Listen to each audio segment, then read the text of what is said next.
Dear students, ये आपकी class first की व्याकरण की बुक है व्याकरण माधुरी। आज हम इसका सेकंड चैप्टर है वर्ड विचार ये स्टार्ट करने जा रहे हैं। चलिए स्टार्ट करते हैं। इसमें वर्ड विचार के बारे में आप लोगों को पढ़ना है। विचार मीन्स ऑर्थोग्राफी। यह आपके चैप्टर का नेम है वर्ड विचार ऑर्थोग्राफी। यहाँ कुछ वर्ड्स दिए गए हैं, वर्ड हैं का ला म कलम। यहाँ पिक्चर दी गई है, ये आपकी पेन है, कलम है। तापरा की मंत्रा ता, लापरा की मंत्रा ला, ताला। हा पर छोटी की मंत्रा ही रा न हिरन। सा परे की मंत्रा सेब सेब। का ला म कलम। अब देखते हैं कि कलम कितने अक्षरों से मिलकर बना हुआ है, कितने वर्डों से मिलकर बना हुआ है। चले देखते हैं।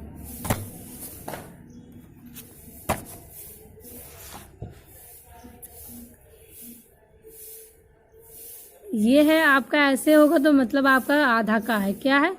आधा का प्लस आ, तब ये पूरा का बनता है। तो 1 2 3 4 5 6 कितने वर्डों से मिलकर बना हुआ है कलम? ये 3 वर्ड का जो कलम है ये 6 वर्डों से मिलकर बना हुआ है। कितने वर्डों से? 6।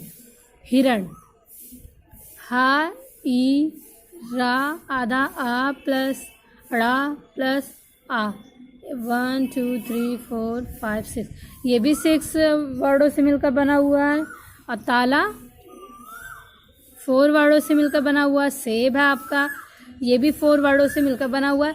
तो ऐसे इसी को वर्ड कहते हैं। ऊपर दिए गए शब्द ध्वनियों के मेल से बने, इन ध्वनियों के और टुकड़े नहीं किए जा सकते हैं। ये सबसे छोटी ध्वनियाँ, मतलब कि आप कलम है तो कलम को आप अलग अलग लिख दीजिए तो इसके अलग हो गया। ये काला कल बन गया।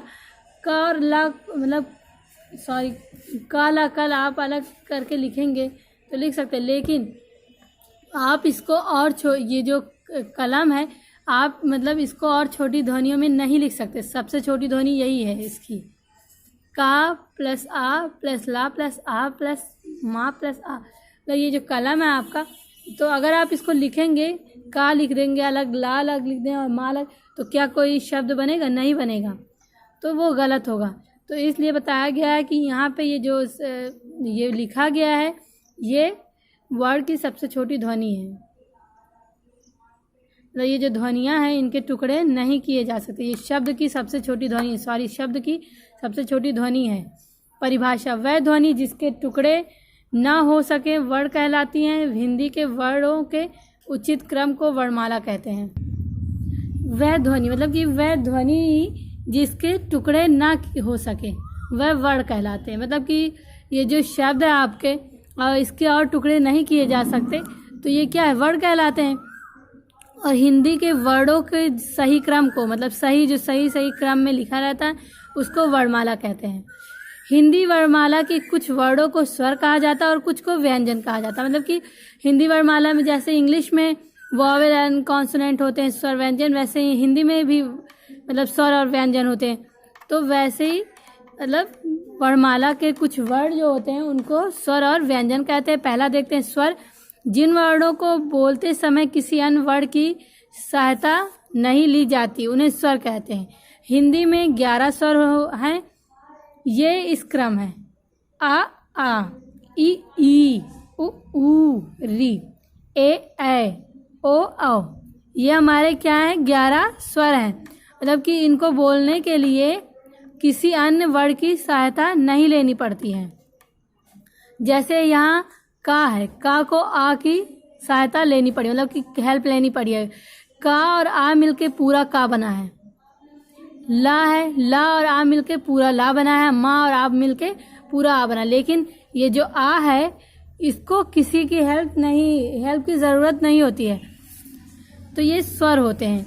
जितने भी आ से लेके औ तक आपके क्या होते हैं? स्वर होते हैं। ये आपको अच्छी तरह याद रखना है कि आ से लेके औ तक स्वर होते हैं। और व्यंजन देखते हैं। जिन वर्णों को बोलते समय स्वरों की सहायता लेनी पड़ती है उन्हें व्यंजन कहते हैं। हिंदी में 33 व्यंजन है।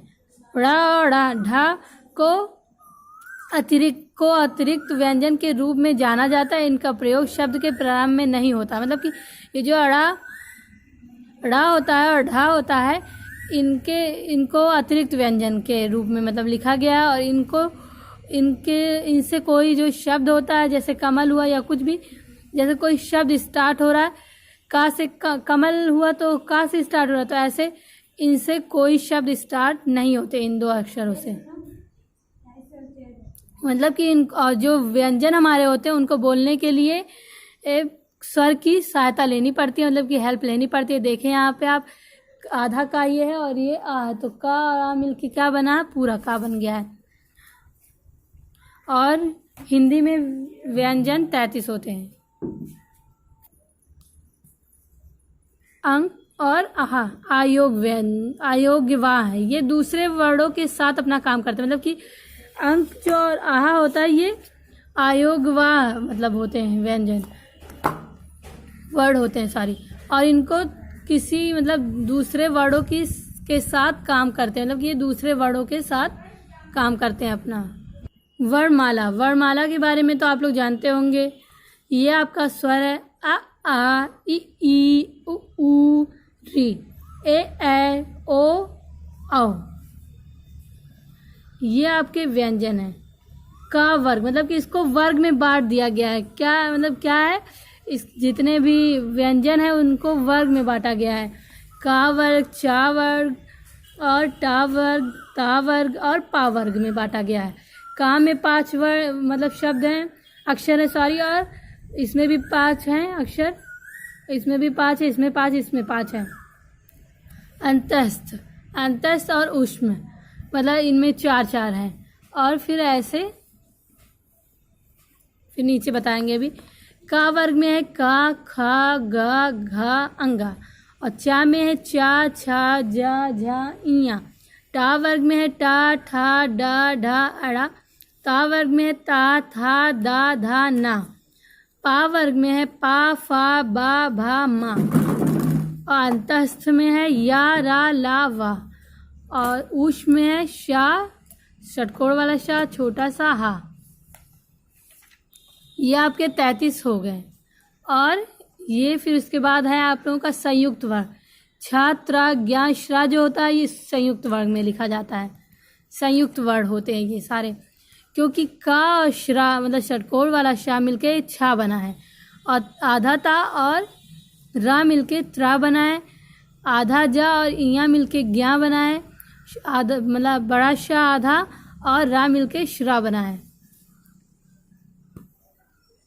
अनुस्वर होते हैं ये। और चंद्र बिंदु मतलब ऊपर चांद बिंदी लगती है ना कुछ वर्ड में, जैसे चांद हुआ, ऊपर जो बिंदी लगती है अनुस्वर होते हैं। और जो चंद्र बिंदु होती है वो चंद्र बिंदु, इसको मतलब चंद्र बिंदु ही कहते हैं। लिपि, स्क्रिप्ट, हम जो कुछ भी बोलते हैं वे ध्वनियाँ होती हैं। ध्वनियों को लिखने के लिए प्रत्येक भाषा का चिन्ह तय है। इन चिन्हों को लिपि कहते हैं। मतलब कि जो कुछ भी हम बोल रहे हैं वो क्या है, ध्वनियाँ हमारे मुख से मतलब मुंह से जो मतलब वर्ड निकल रहे हैं वो क्या है, ध्वनियाँ हैं। तो ध्वनियों को लिखने के लिए प्रत्येक भाषा का चिन्ह तय होता है। मतलब कि कुछ ना कुछ चिन्ह होते हैं प्रत्येक भाषा के, और इन्हीं चिन्हों को क्या कहते हैं, लिपि कहते हैं। जिन वर्ड संकेतों में किसी भाषा को लिखा जाता है वह उस भाषा की लिपि कहलाती है। हिंदी भाषा की लिपि देवनागरी कहा जाता है। मतलब कि हिंदी भाषा में जो लिपि होती है उसको क्या कहते हैं, देवनागरी में लिखी जाती है। और जिन वर्डों का मतलब संकेतों में किसी भाषा को लिखा जाता है वह उस भाषा की लिपि कहलाती है। आपका ये जो चैप्टर यहीं पे कंप्लीट हो रहा है, आप इसको अच्छे से रीडिंग करें, समझें।